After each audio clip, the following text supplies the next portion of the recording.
We're here today with our good friend Tom Sands, who's what we consider one of the legends of drag racing in Arizona. People legends are earned in different ways for what they've done or how they've raced or enabled people to race or their support of what we do. And Tom Sands has a great story. He was definitely part of the early days of the not right as Beeline started, but shortly after it started, and kind of cut his teeth in racing as a young man. He had a lot of responsibility before most people even understand what a car payment's all about or what life is about. We're excited, Tom. We're excited to have you here today to talk to us about your memories of racing in Arizona and the things that stuck out the most. You definitely had great experience at Beeline Dragway, and we're one of the key people to transition for us to get Firebird Raceway, International Raceway, now Wild Horse Pass opened.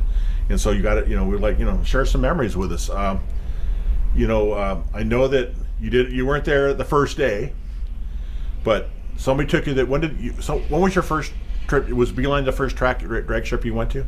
The first drag strip I went to, and as I recall, I was probably 14 years old, and we rode our bikes from Scottsdale out to Beeline across the Indian Reservation, and we got to the booth where you pay, and there was 2 or 3 buddies, and we didn't have enough money. So, we turned around and rode all the way back home, and that must have been 64, 65. And then the next time I went was, and the lesson that I learned was that when you go to a drag race, bring money. So the next time I went was fall of '67. It was something like the Western Funny Car Nationals or something, and they had all the big names of the funny cars, the floppers, and were going to be there. And I think I drove out then with money, with a couple of buddies, and watching those funny cars and looking at the technology of the cars. I was always kind of mechanically inclined. Just was hooked at that race, and it started going pretty regularly. And I don't know where I should go with this, but I was fortunate that I was able to purchase a car that I could race out there. Well, let's back up a little bit. Where were you originally from? Were you born in Phoenix. My parents okay. moved out here from Wisconsin in 1950, and I was born about 6 months later. So you're Phoenician. Phoenician, Where did you go to high school? Coronado High School, where a bunch of people that I ended up hiring. You were all Dons. We were Coronado Dons, yes, out of Coronado High School. And over the years, I had gone to Manzanita several times with neighbors that were sprint car fans, and I remember falling asleep as, I don't know, I must have been 8 years old or something, but laying down because the races would run late, fall asleep at the track. My father was a pretty good mechanic, and he got invited to be on a pit crew for a hydroplane out at Lake Pleasant. Now this was, I don't know when it was, 1960 sometime. And he took me out there with him, and I was just the sound of those motors going across that lake and working on them, and it was just a lot of fun. So I always liked motorsports.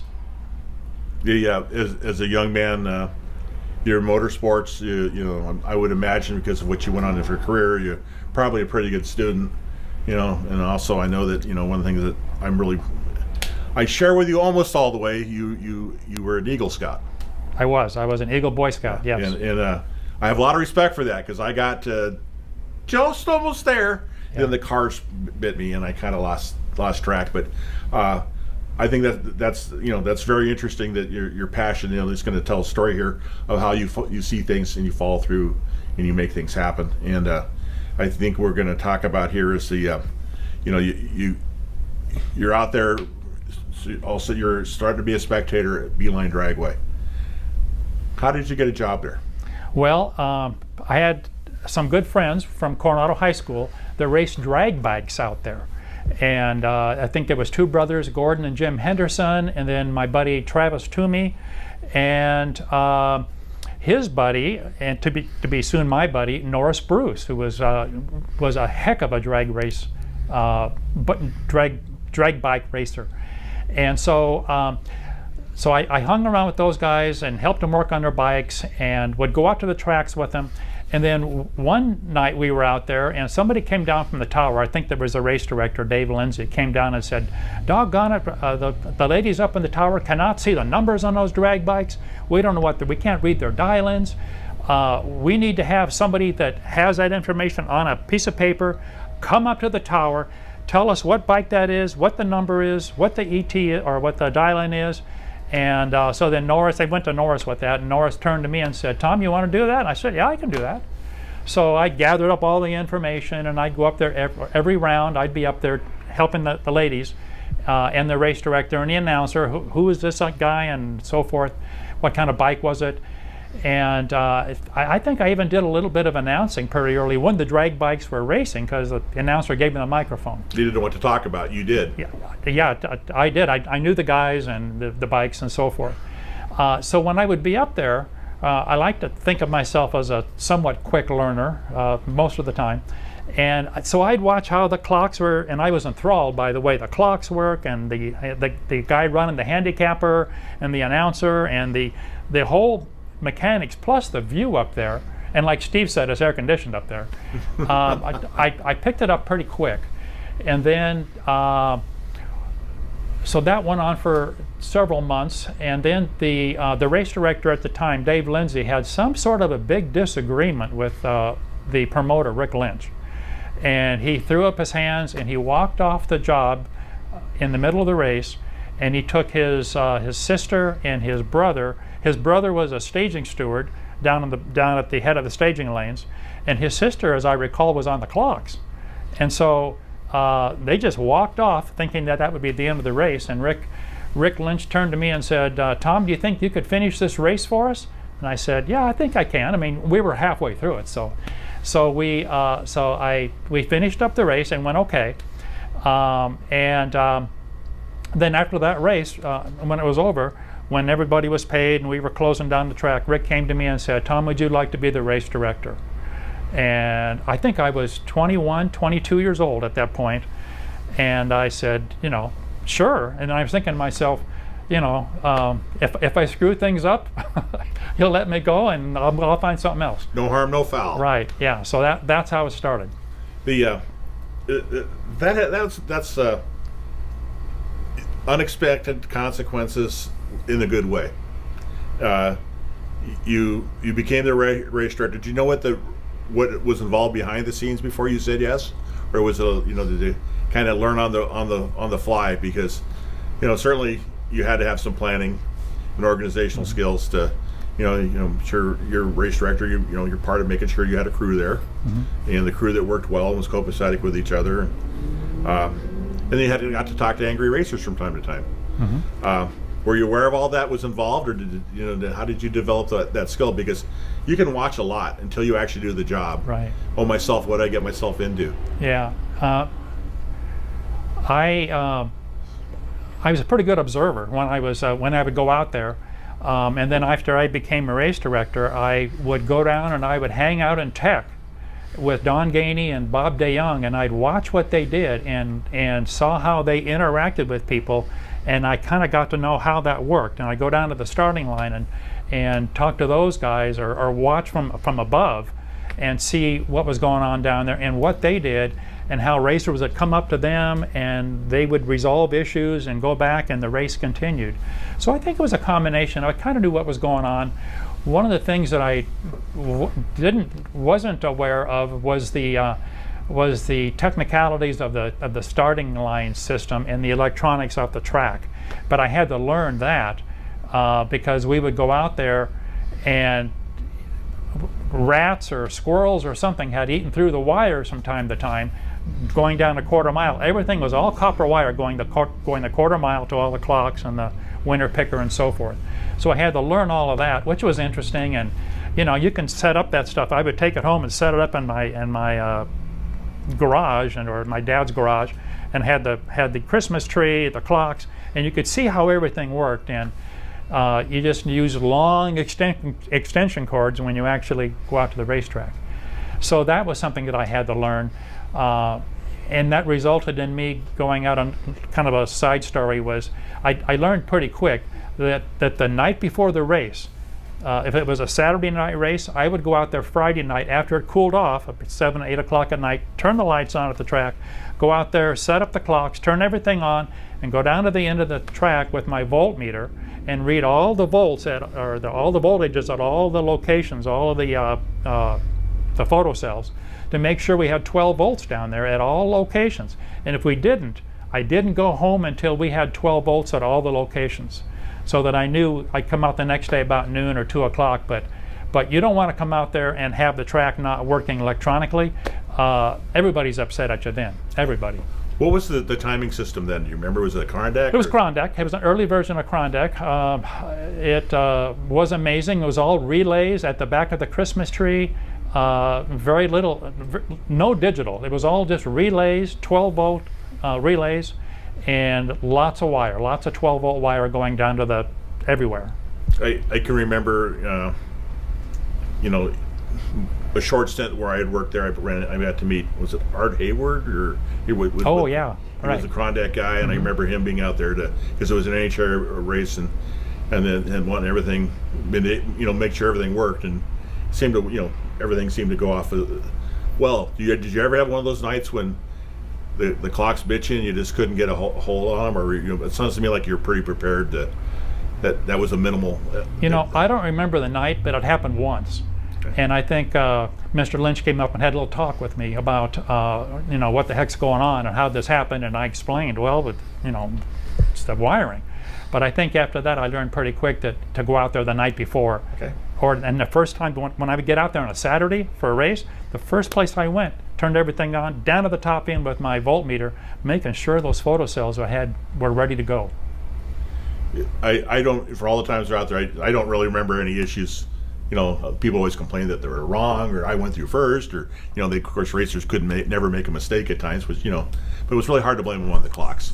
Yeah, I don't know if I should tell the story or not, but I will, because it's been 50 years. But statute of limitations are over. Yeah, right. So we were out there one night, and talk about electronic failures. We had one, but it was the final funny, right before the final funny car final.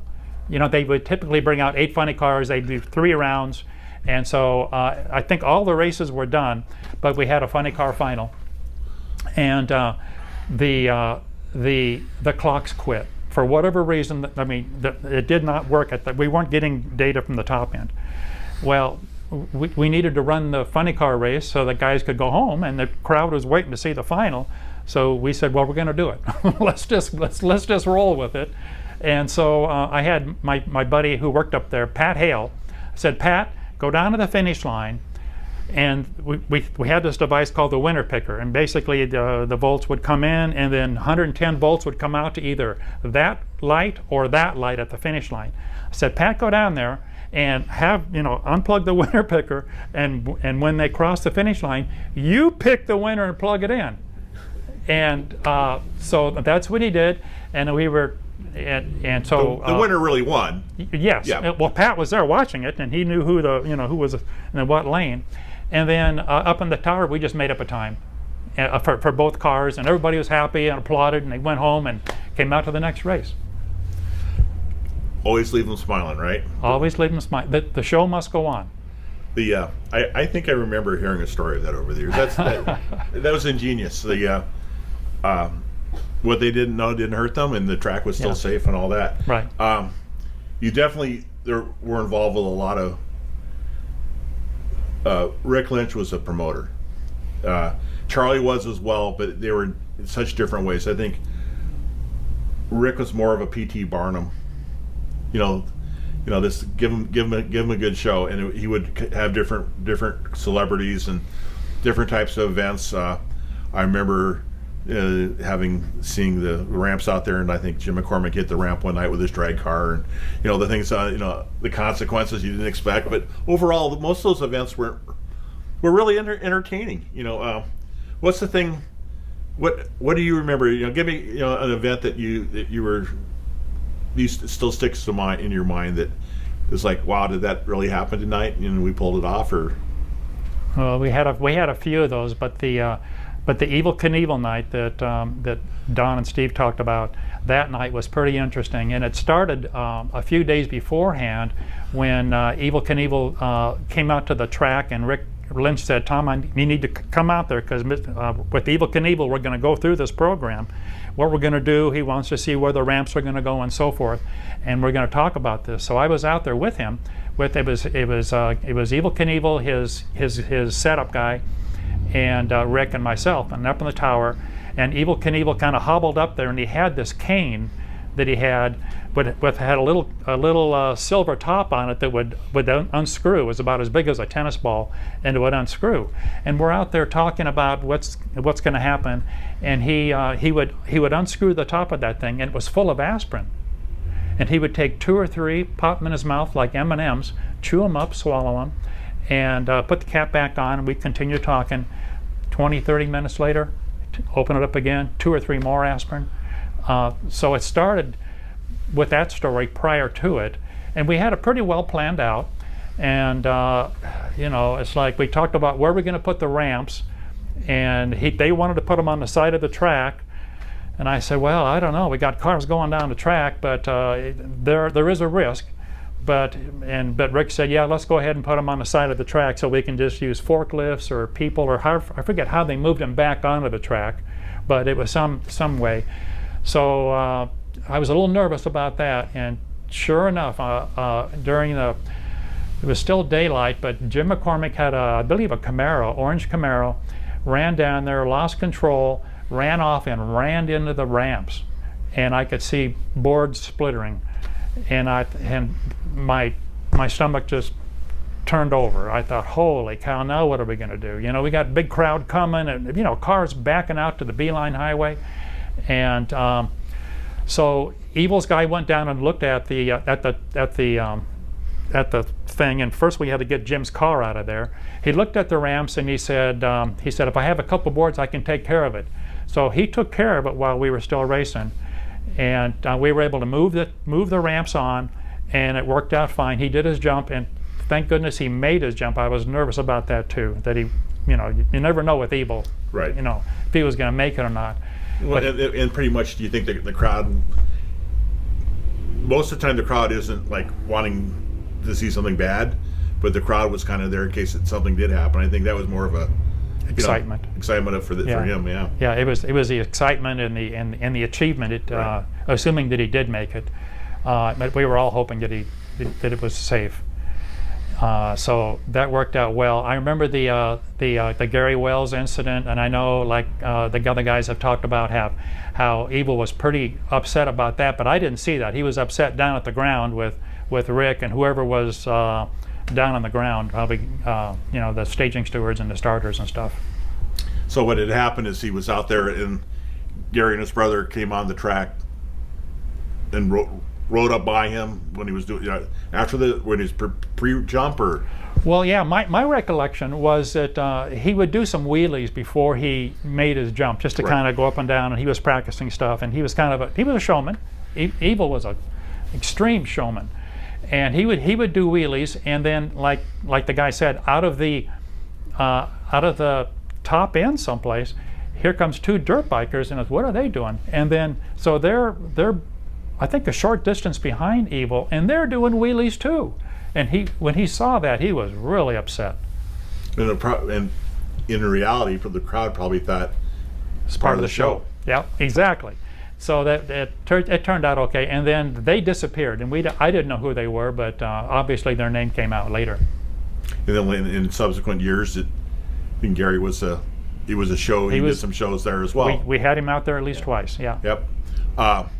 You had celebrities there in what was the Billy Beer night? Oh, Billy Carter. Yeah, Billy Carter. That was an interesting night. Rick was a big fan of something exciting at every race, have something different. So he somehow got a hold of Billy Carter's agent and hired Billy to come out, and he brought a bunch of Billy Beer, or had it shipped out, And Rick had trophies made out of the empty beer cans for that night, and those were pretty cool. And then there's probably a few of those still around someplace. I'd like to see one, but that's probably a collector's item. So for the people that aren't really aware, there are some people going to watch this video, and then who's Billy? Billy Carter was Jimmy Carter's brother, the president of the United States brother. So I imagine with that, there were some secret agent people or Secret Service people, No. or something. There's no security back then for him at all. No, he had one other person, Okay. and that person, I'm not sure where he was. He might have been a security person. Maybe he was at the bottom of the stairs, seeing who was coming up the stairs or whatever. But I remember we were in the control room, and Billy was in the room next to us, all by himself, just sitting there. I mean, he was a pretty basic guy. I mean, his brother Jimmy Carter was the president, but Billy he liked his beer, and he was a kind of a good old boy down south, and that's what his notoriety was in the press. And I'm not really sure people would come out to see him, but Rick wanted him there, so he was there. I almost felt kind of sorry for him, just sitting by himself next door, and he handed out some trophies after the race, but that was about it. But at the time, that was really kind of the big story. The president's crazy brother, kind of like I think Yeah. Clinton had a brother who was that way, and I'm sure there are other presidents that have done the same thing. But that is Rick Lynch, is as interesting as he is. That's the kind of stuff he pulled off. Right. Yep. Your brother Tom, John. You're John. You're Tom. Yeah, we'll get you guys. You're both good looking. Okay, get you confused. How did John came along, and you had to be proud of what he started doing, because he certainly has gone on and done a great in motorsports, had a great success. When did he start working with you? Well, he was let's see. So I was 22 when I was race director, and watching what went on. I'd go down to the time card booth and see what was going on down there and how was things going, and learn that deal. And then one night, and then I also put together the crews every night, for every race. And I'd start like a week beforehand, calling all of the crew people. Hey, are you available? And you've got your key people that you got to have there. Mm-hmm. And then so one night we had a shortage of time card booth hander outers, I'll call them. We had people in the time card booth writing the cards down, and you give them to somebody, and they would see, okay, here comes car 701, and they go through their list. Okay, here's your time card. Off they go. So my brother is 10 years younger than I am, so he would have been 12 years old. And he was coming out to the races with me. When I'd come out there to work, he wanted to come too. I said, come on, you can hang out and whatever. And so when we needed a time card booth worker, I put him to work out there, and he did a great job. And so I think it was the next race or so, I put him on the payroll. It paid, what, $2 an hour or whatever it paid, but that was a part-time job for him. And then he progressed, and he would be key. I don't know what all jobs he worked. I think he worked tech for a while under Don Gainey's tutelage. I don't remember him down in the starting line at all, but tech, time card, coming up in the tower. Maybe he ran the clocks a little bit. But then at some point, when so I started working there as race director in '72, and I got a job at Salt River Project in '74, and I started tapering down.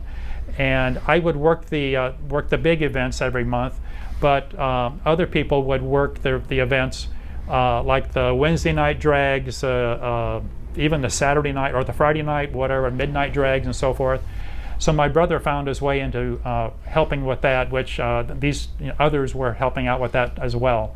But I didn't have any interest in going out there for those smaller events.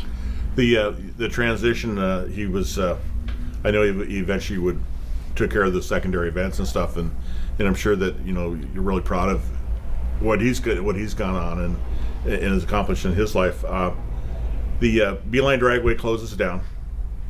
Of course, towards the end, we were kind of tumultuous with the relationship. We had a lot of great ASU football players out there doing different jobs. Whether they actually worked well or not out there, they were there. It was a job. They worked well. Yeah. I do remember, being, around some of those guys. I also remember the division in town of Frank Cush and Kevin Rutledge, I believe, and kind of spilled over to the drag strip as far as people wondering what's going on, because Rick was a big ASU supporter, big football fan. that kind of that was kind of towards the end there. That was but the football players themselves were kind of celebrities there. The local people who were drag racers were also a lot of football fans. They got to see their favorite football player there as well. I thought that was pretty interesting. Rick started getting sick and the track closed down. Unfortunately, Rick passed away from cancer, and that's unfortunate. But left us a lot of great memories of Rick Lynch Promotions, and going down to the photo. What was the photo? Super Snap. Super Snap. His little his business on Camelback Road, and quite the guy. So when were you first aware that there was going to be a Firebird? How did? I think the word got around, the rumors and such, and then I think I drove. I still only live about 5 miles away from it, and so I drive down there, and yeah, sure enough, look, they're doing some construction out here, and I thought that's going to be great. That's going to be good to have drag racing back, and then kind of forgot about it, or would go out there occasionally and look at it, and then I used to be able to stop on Maricopa Road. You could see look down where they're grading and paving for they're getting ready for the drag strip. Yeah. Right. And then out of the clear blue, I got a call from Bernie Partridge with the NHRA. And when Beeline converted to the NHRA, Bernie was our divisional director. And so he was out there, and he was a great help in converting. I mean, meeting with Don Gainey and others about how the NHRA does things and answering questions on the rules. And he really was a good supporter. And so he was up in the tower a lot and saw how we ran everything.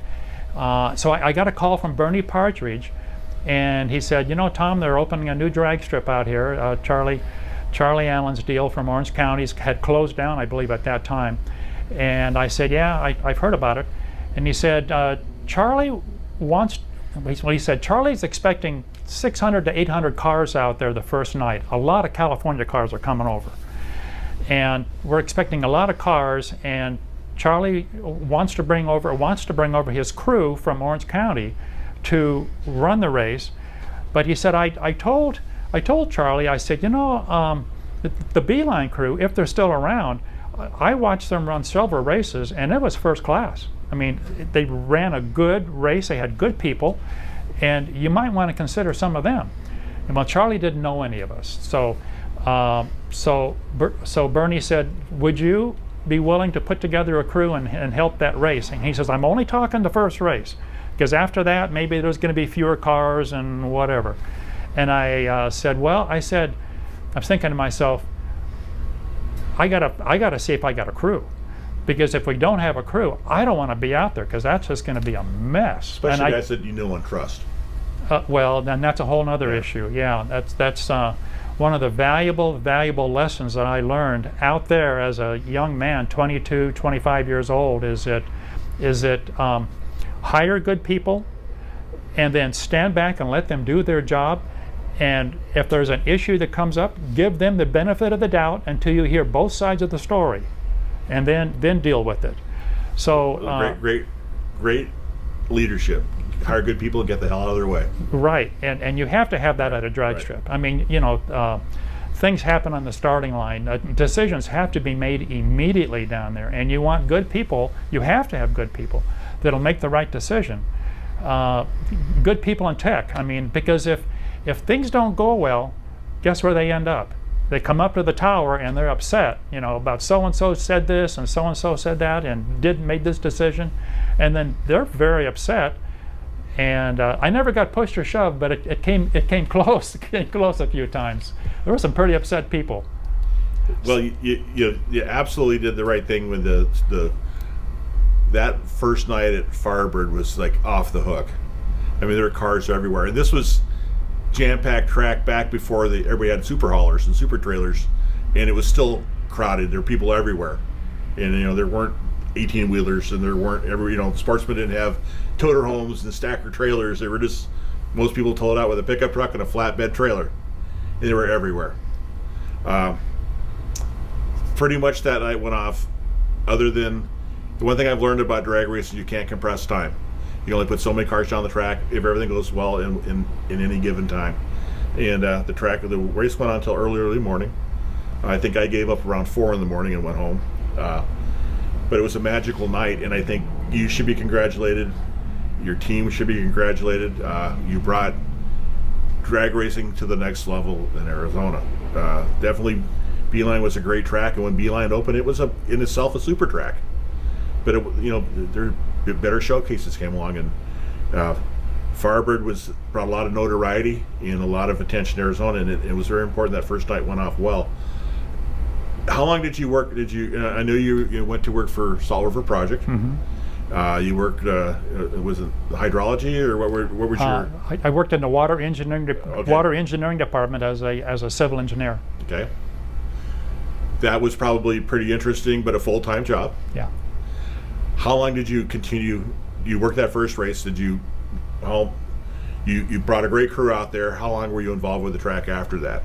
Well, I kind of wrestled with it because I saw how supportive Charlie was, and plus he paid well, and that's novel. and we didn't have a lot of the Beeline issues with the promoter and so forth. It was just a very well-run business.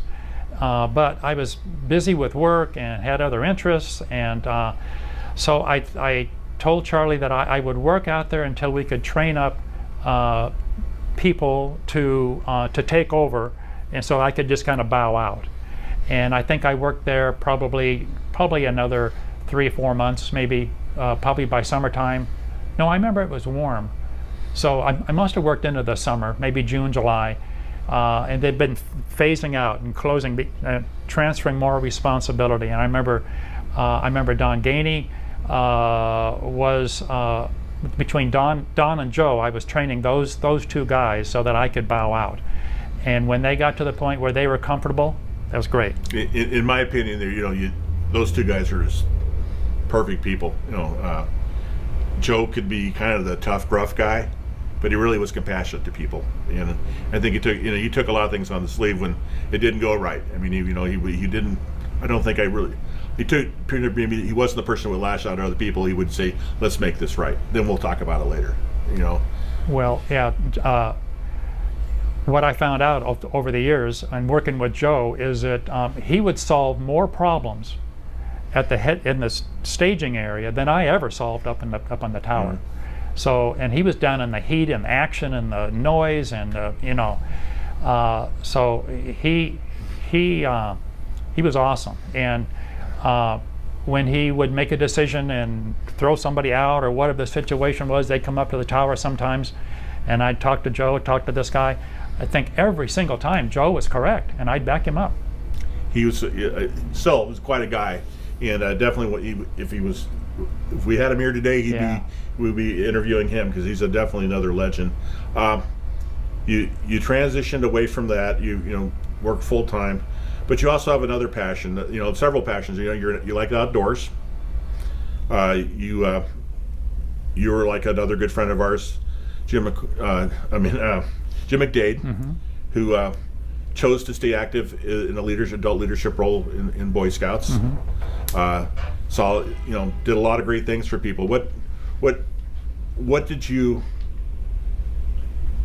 was your drive, to still do the Boy Scout thing? I mean, we need great men to be leaders, and that was, you've definitely fulfilled that role.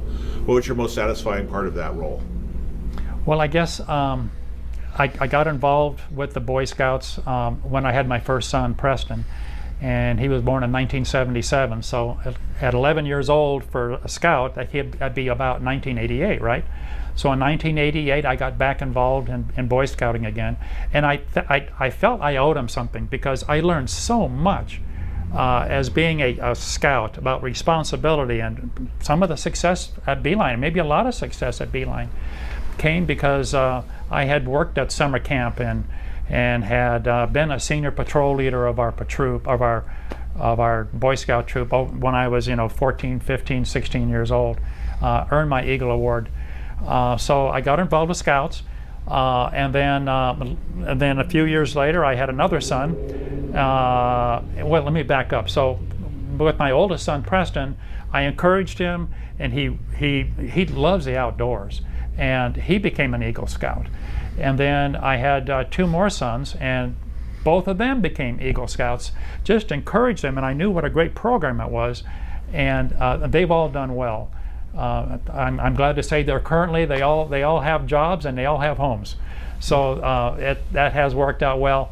And then, like you say, I'm still involved with Scouts. I'm involved in 2 Boy Scout troops. One is the same one that my youngest son was in. 12 years later, I'm still on their committee. And another Boy Scout troop, my Kiwanis Club sponsors a Boy Scout troop, and I've been their liaison representative for more than 25 years. That's fantastic. Helping them solve problems, teach the boys, let them earn responsibilities, encourage them. And you're right, and it's so rewarding. Every once in a while, you meet a young man, you get to interact with a young man on a board of review or with a merit badge or something, and that kid just gets it. He just gets it, and it makes you feel really good about the future of this country. That you think, well, this kid could be a congressman or a senator, maybe even president. So really sharp people really get it. One of the things I finally remember about scouting was a single parent home. My mom did, was great. Couldn't be here without her. But I got to do things that I wouldn't have been exposed to if it wasn't for the leadership of the adults, the men volunteering. Saw a lot of great things. I also remember my second camp out. We had a national fire at Canyon Lake and had to put a mini forest fire out one time. But so I got my firefighter merit badge that day. But it was scouting. I can never thank it enough for the things it taught me, and I appreciate your efforts because it's important to a lot of people. There's a lot of young men that wouldn't have the exposure and the experience of the outdoors or leadership or responsibility if it wasn't for people like you. And I think that's part of the legend in you that I truly appreciate. You've done a lot of great things. You're certainly active still. In doing things. I follow you on Facebook. I see you. I get to be up. You have a place in Prescott. I get to be up there 3 or 4 days a week now. I enjoy the weather. A little cooler than here, but you certainly have had a great life. And if when the time comes and we're all standing around with our red Solo cups, and we say, Tom was a good guy, what would you like us to remember you as?